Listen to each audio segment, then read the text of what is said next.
pagdating sa derby, dapat dyan na yung focus mo. Isa-isa pag umuwi, hindi lang basta-basta titignan mo lang sila. Dapat talaga obserbahan mo sila kung may tama ba, may kilay ba, o may sipon ba. Kasi ako, pag dumadating ibon ko pagdating sa gabi, tsaka bago ko sila ilog, pinipisap ko yung ilong. Ako, ang supplement ko, 3 lang. Multivitamins, B-complex.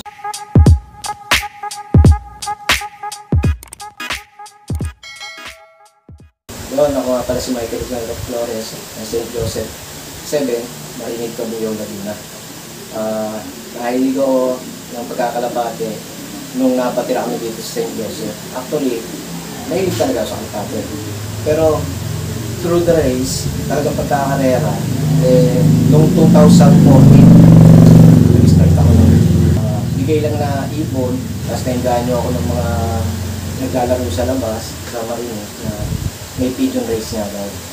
Then, isinali ko yung mga ibon na bigay-bigay lang sa akin. Pero hindi pansier ang nagbigay sa akin ng security guard. Si tata ko lang amin doon. Nag-produce ka agad ko ng isang malupit na tugigiraw, lapuin na breakaway din yun. 30 minutes or more than 30 minutes ang breakaway nun. May record pa rin ako nun. Ang tawag naman namin to si Salise. Ang nagpangalan doon, shoutout kay Jericho Alfonso ng Lakeside. Siya nagpangalan nun. Ikaw po pala, Sir Michael, paano mag-prepare ng mga ibon kapag malapit na yung training? Wala eh. Hindi ako masyadong prepare. Common lang, tuka, kain, ganun lang. Kasi doon ko tinitignan yung potential ng isang player, ng isang warrior sa training. Supplement ko rin minsan, natural lang na herbal.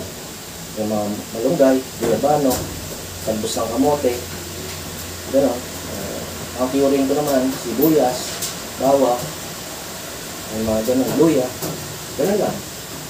Huwag nyo isipin na sa gamot, bibilis ang ibon nyo o gagaling ang ibon nyo. Maling-mali yun. Kasi kung may gano'n, lahat tayo mananalo. Nasa ibon po yan. Nasa loob ng utak ng ibon niya. Determinasyon ng ibon.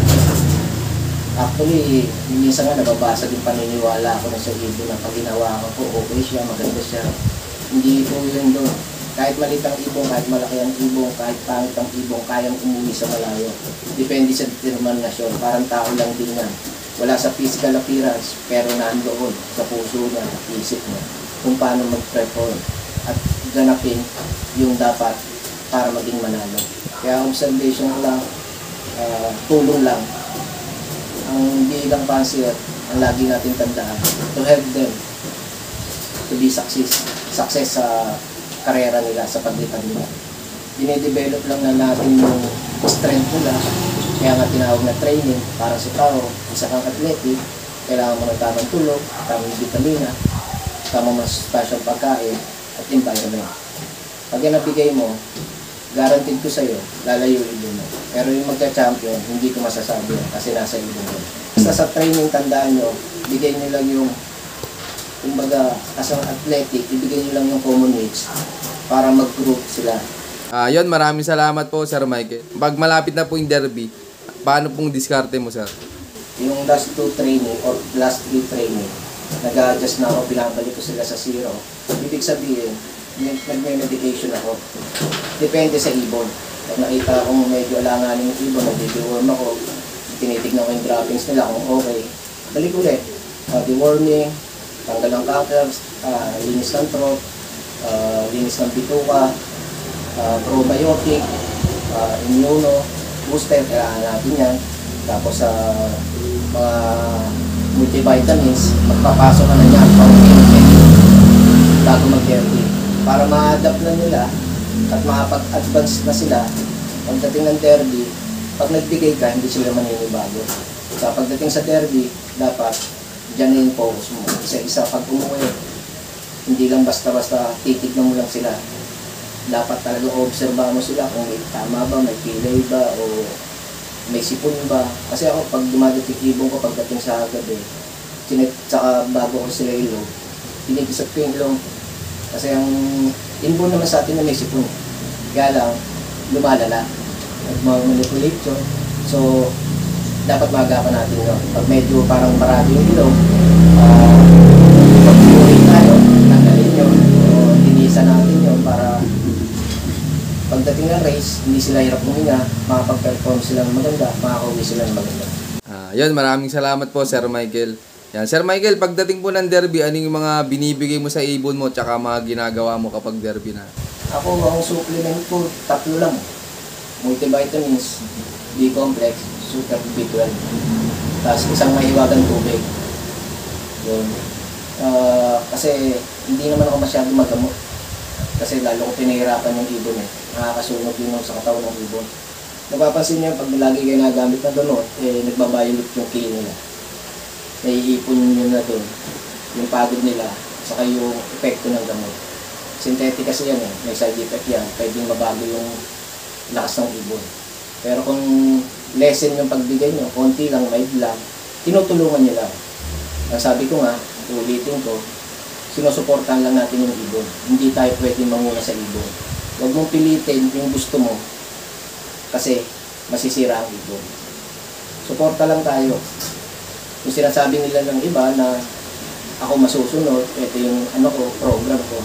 Hindi naman manok yan eh, na isang laban lang, isang salpukan lang, ayos na laban. Mahaba ho laban natin, 3 months. Kaya dapat observation, yung ibon ang masusunod, kung ano ibibigay mo sa kanya, kung ano kailangan mo. Yung tama nga naman. Maraming salamat po, Sir Michael. Sir Michael, tingin mo yung pinakang importante sa pagkakalapati para manalo? Determinasyon, focus, saka dedication. Yung lang ang mahalaga. With a family, dapat nasa likod mo yung pamilya mo lagi. Kasi kung wala, parang mahirap maglaro ng karera pag may kontra. Pero just explain them yung hobby mo kaysa naman mauwi ka sa ibang bisyo na ikadudulot ng ikasasama mo. Sa pag-iibon, mas okay kasi nasa bahay ka, enjoy life, healthy ka pa. Yun, tama nga naman. Kasi.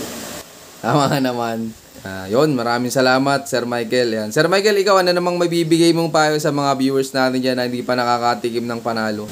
Actually, ganyan din ako eh. Yung nag-start ako eh. Ang goal ko lang, makapauwi, makapagpadulo. And then, nung nakapagpadulo ko, nangarap naman ako manalo. Kahit top 10.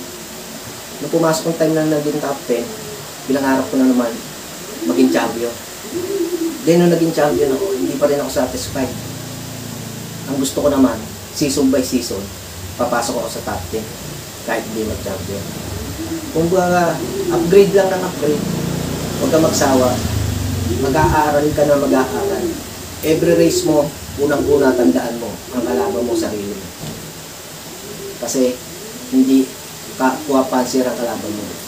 Ang kalaban mo sarili mo kung paano mag-a-adjust time, dedication. So, ang kalaban mo, sarili mo. Pag hindi mo na ibigay yung time mo, yung dedication mo, tiyak talo ka na. Kaya kung gusto mong masok sa industry ng pag-iibon, unang-una, adjust mo muna sarili mo.